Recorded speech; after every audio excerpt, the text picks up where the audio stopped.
সুপ্রভাত বন্ধুরা, আজ ৫ জুলাই রবিবার। শুরু করছি চিন্তনের মুখ্যবার্তা। আজকের মুখ্যবার্তার বিশেষ বিশেষ বিভাগগুলি: আন্তর্জাতিক সংবাদ, দেশের সংবাদ, রাজ্যের সংবাদ এবং খেলার সংবাদ। আন্তর্জাতিক সংবাদ। ইরানের প্রয়াত সর্বোচ্চ ধর্মীয় নেতা আয়াতুল্লাহ আলী খোমেনির শেষকৃত্য চলছে। ৬ দিন ধরে ইরান এবং ইরাকের বিভিন্ন শহরে খোমেনি এবং তাঁর আত্মীয়দের শেষ বিদায় জানাবে জনতা। সেই আবহে আবার ইরানকে নিশানা করে বার্তা উড়ে এলো সুদূর আমেরিকা থেকে। মার্কিন প্রেসিডেন্ট ডোনাল্ড ট্রাম্প জানালেন তিনি এবং আমেরিকার সেনাবাহিনী ইরানকে ইতিমধ্যেই গুঁড়িয়ে দিয়েছেন। পাশাপাশি এও জানান খোমেনির শেষকৃত্যের জন্য তিনি ইরানকে ৬ দিনের ছুটি দিয়েছেন। অর্থাৎ তাঁর ইঙ্গিত, শেষকৃত্য মিটলে দ্বিতীয় দফায় শান্তি আলোচনায় বসতে পারে আমেরিকা এবং ইরান। আমেরিকার সঙ্গে শান্তি আলোচনায় যোগ দেওয়া ইরানের 2 শীর্ষ আধিকারিককে হত্যার পরিকল্পনা সংক্রান্ত যে রিপোর্ট মার্কিন সংবাদ মাধ্যম নিউ ইয়র্ক টাইমস প্রকাশ করেছিল, তাই নিয়ে এবার মুখ খুলল ইসরায়েল। ওই রিপোর্টকে ভুয়ো এবং ভিত্তিহীন বলে দাবি করা হয়েছে। প্রধানমন্ত্রী বেঞ্জামিন নেতানিয়াহুর দপ্তর একটি বিবৃতি দিয়ে মার্কিন রিপোর্টের দাবি খারিজ করে দিয়েছে। নিউ ইয়র্ক টাইমসের রিপোর্টে বলা হয়েছিল, আমেরিকার সঙ্গে মধ্যস্থতাকারী ইরানের বিদেশমন্ত্রী আব্বাস আরাগাচি এবং পার্লামেন্টের স্পিকার মোহাম্মদ বাকের কালিবাফকে হত্যার পরিকল্পনা করেছিল ইসরায়েল। গত এপ্রিলে সেই মামলা হতে পারে বলে মার্কিন আধিকারিকেরা আশঙ্কা করেছিলেন। এমনকি তা নিয়ে পশ্চিম এশিয়ার দেশগুলিকে সতর্ক করে দেওয়া হয়েছিল। আমেরিকার আশঙ্কা ছিল মধ্যস্থতার মাঝে এমন প্রাণঘাতী কোনো হামলা হলে সমগ্র আলোচনা প্রক্রিয়া ভেস্তে যেতে পারে, জলে যেতে পারে যাবতীয় পরিশ্রম। শুধু তাই নয়, সেক্ষেত্রে ফের পশ্চিম এশিয়ায় যুদ্ধের দামামা বেজে ওঠার সম্ভাবনা ছিল। ভারতীয় ব্যবসায়ী গৌতম আদানিদের বিরুদ্ধে মামলা কেন প্রত্যাহারের সিদ্ধান্ত নিয়েছে মার্কিন প্রশাসন, তাই নিয়ে এবার ব্যাখ্যা দিল আমেরিকার বিচার বিভাগ। তাদের বক্তব্য, মামলাটি যেভাবে চলেছে তা আইনত ত্রুটিপূর্ণ। পাশাপাশি এই মামলাটি কূটনৈতিক দিক থেকেও আমেরিকার জন্য সুবিধাজনক নয় বলে মনে করছে তারা। এই মামলা খারিজ করে দেওয়ার জন্য মার্কিন আদালতে আবেদন জানিয়েছে আমেরিকার বিচার বিভাগ। ঘুষ এবং জালিয়াতি সংক্রান্ত অভিযোগে আমেরিকার আদালতে মামলা হয়েছে আদানিদের বিরুদ্ধে। ওই মামলা সম্প্রতি প্রত্যাহারের সিদ্ধান্ত নেয় মার্কিন প্রশাসন। তবে তা নিয়ে প্রশাসনের বক্তব্য জানতে চায় ব্রুকলিনের আদালত। মার্কিন বিচার বিভাগ কেন মামলা নিষ্পত্তি করতে চাইছে তার ব্যাখ্যা দিতে বলা হয় ডোনাল্ড ট্রাম্পের প্রশাসনকে। 1988 সালে 3রা জুলাই মার্কিন যুদ্ধজাহাজ থেকে ছোড়া 2টি ক্ষেপণাস্ত্রের আঘাতে ইরানের একটি যাত্রীবাহী বিমান ভূপতিত হয়। এতে 290 জন যাত্রী নিহত হয়। শুক্রবার সেই ঘটনার 38 বছর পূর্ণ হয়েছে। ওই ঘটনাটিকে ইরান জাতির বিরুদ্ধে সংঘটিত সবচেয়ে ভয়াবহ অপরাধগুলোর একটি বলে উল্লেখ করেছেন ইরানের পররাষ্ট্র মন্ত্রণালয়ের মুখপাত্র ইসমাইল বাঘাই। মার্কিন হামলায় নিহতদের প্রতি শ্রদ্ধা জানিয়ে একটি প্রতিবেদন প্রকাশ করেছে ইরানের রাষ্ট্রীয় বার্তা সংস্থা ইরনা। ইন্দোনেশিয়ার অশান্ত পূর্বাঞ্চলীয় পাপুয়া প্রদেশে বিদ্রোহীদের গুলিতে এক মার্কিন পাইলট নিহত হয়েছেন। তার মৃতদেহ উদ্ধার করেছে দেশটির সামরিক বাহিনী। শুক্রবার ইন্দোনেশিয়ার সেনাবাহিনী এই তথ্য জানিয়েছে। এর আগে একটি স্বাধীনতাকামী গোষ্ঠী জানায়, এই হামলা যুক্তরাষ্ট্র ও ইন্দোনেশিয়া সরকারের জন্য একটি বার্তা। খনিজ ও প্রাকৃতিক সম্পদে সমৃদ্ধ পাপুয়া দ্বীপে স্বাধীনতাকামীরা ইন্দোনেশিয়া থেকে স্বাধীন হওয়ার জন্য দীর্ঘদিন ধরে সশস্ত্র লড়াই চালিয়ে যাচ্ছেন। সম্প্রতি উন্নত অস্ত্রশস্ত্র হাতে পাওয়ায় হামলা আরও মারাত্মক ও ঘন ঘন হচ্ছে। আসছি দেশের খবরে। অযোধ্যা রাম মন্দিরের পরে বদ্রীনাথ ধামেও প্রণামী তছরূপের অভিযোগ উঠল। সমাজ মাধ্যমে ছড়িয়ে পড়া অভিযোগের ভিত্তিতে তদন্তের নির্দেশ দিয়েছে বদ্রীনাথ কেদারনাথ মন্দির কমিটি। একটি অনুসন্ধান কমিটি গঠন করে তদন্ত হবে বলে জানিয়েছেন কমিটির চেয়ারম্যান হেমন্ত দ্বিবেদী। সংশ্লিষ্ট কর্মীদের থেকে এই অভিযোগ সম্পর্কে ব্যাখ্যা চাওয়াও হয়েছে। শুক্রবার ভৈরব সেনা নামে একটি সংগঠন অভিযোগ তুলেছে, অযোধ্যা রাম মন্দিরের মতো বদ্রীনাথেও ভক্তদের দেওয়া প্রণামী তছরূপ করা হয়েছে। তাদের দাবি, ওই ঘটনার সঙ্গে জড়িত রয়েছেন মন্দির কমিটির চেয়ারম্যানের ব্যক্তিগত সচিব। যদিও দ্বিবেদীর বক্তব্য, যে ব্যক্তির বিরুদ্ধে অভিযোগ উঠেছে তিনি তার ব্যক্তিগত সচিব নন, বদ্রীনাথ কেদারনাথ কমিটিতে নিযুক্ত এক সরকারি কর্মী মাত্র। যদিও তিনি স্বীকার করেছেন ওই অভিযুক্ত মন্দির কমিটির 3 প্রাক্তন চেয়ারম্যানের ব্যক্তিগত সচিব হিসেবে কাজ করেছিলেন।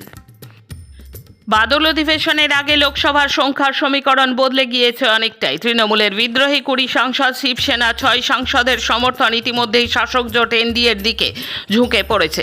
জল্পনা রয়েছে কংগ্রেসের সঙ্গে মতবিরোধের কারণে বিরোধী জোট ইন্ডিয়া থেকে দূরে সরে থাকা ডিএমকের 22 জন সাংসদের সমর্থনও এবার নরেন্দ্র মোদী সরকারের দিকে যেতে পারে।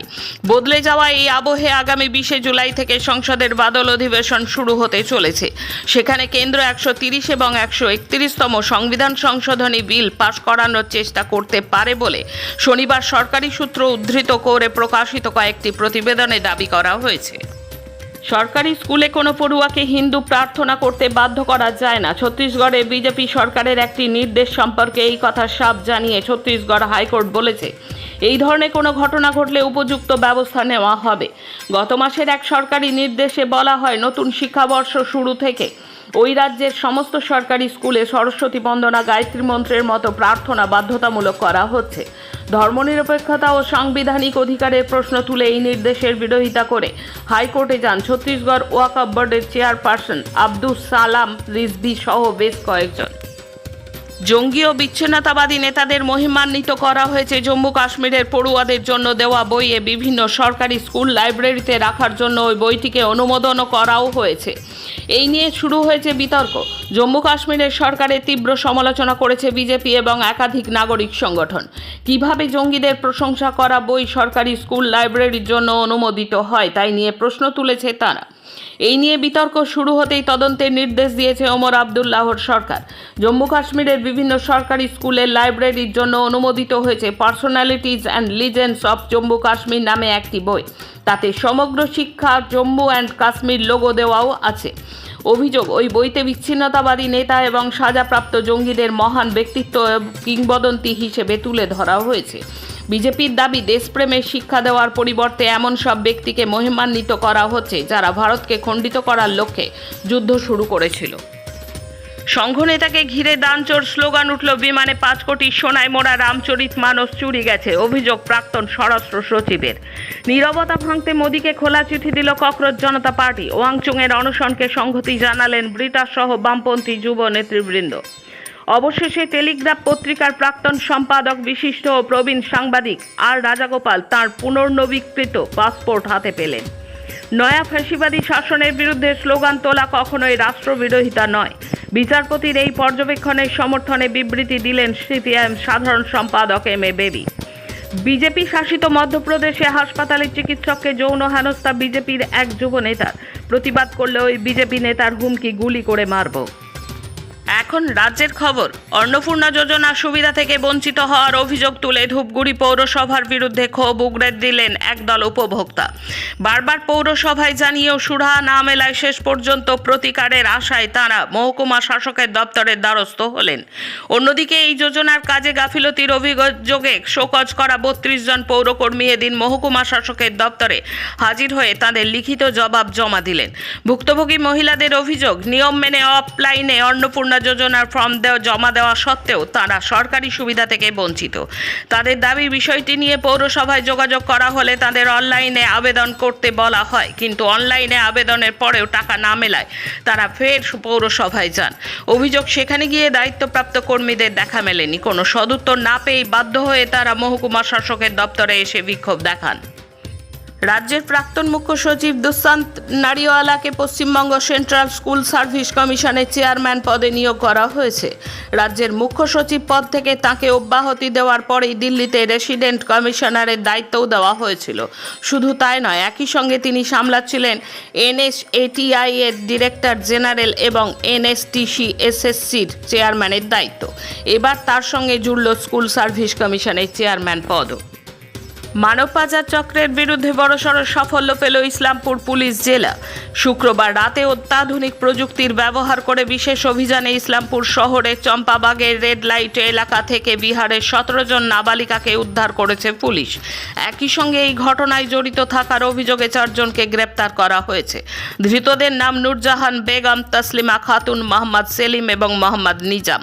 4 জনই ইসলামপুরের বাসিন্দা। শনিবার মালদহে সিআইটিইউ আয়োজিত আলোচনা সভায় কর্পোরেটের স্বার্থবাহী সাম্প্রদায়িক সরকারের বিরুদ্ধে লড়াই, এই চরিত্রের সরকার রাজ্যে আসীন হয়ে 2 মাসের কম সময়ের মধ্যে নির্বিচারে হকার উচ্ছেদে নেমেছে, শ্রমজীবী সব অংশকে আক্রমণের মুখে ফেলে এই ধরনের সরকার, শ্রমজীবী সব অংশকে জোট বেঁধে এই আক্রমণের মোকাবিলা করতে হবে, এই মর্মে আহ্বান জানান সংগঠনের রাজ্য সম্পাদক মণ্ডলীর সদস্য আভাস রায়চৌধুরী। সিআইটিইউ এর পশ্চিমবঙ্গ রাজ্য 67তম কাউন্সিল সভা আগামী 13-14 জুলাই মালদহ শহরে অনুষ্ঠিত হবে। সেই কাউন্সিল সভাকে কেন্দ্র করে শনিবার মালদহ কলেজ অডিটোরিয়ামে সানাউল্লাহ মঞ্চে অনুষ্ঠিত হয় আলোচনা সভা। আলোচ্য বিষয় ছিল দুনিয়া, দেশ ও রাজ্যের রাজনৈতিক ও অর্থনৈতিক প্রেক্ষাপটে শ্রমজীবী মানুষের লড়াই। আলোচ্য বিষয়ের ওপর মুখ্য আলোচক ছিলেন আভাস রায়চৌধুরী। মুখ্যমন্ত্রীর অভয়বাণী সার, ইন্দাসে আক্রান্ত সিপিআইএম কাঠগড়ায় গেরুয়া গুন্ডা বাহিনী, অভিযোগ দলীয় কর্মসূচিতে যোগ দিতে যাওয়ার পথে এরিয়া কমিটির সম্পাদককে মারধরের অভিযোগ গুন্ডা বাহিনীর বিরুদ্ধে। প্রতিবাদে শনিবার ইন্দাসে মিছিল ও পথসভা করে বাঁকুড়া জেলা সিপিআইএম। এই বিষয়ে মুখ খোলেনি কোনো বিজেপি নেতৃত্ব।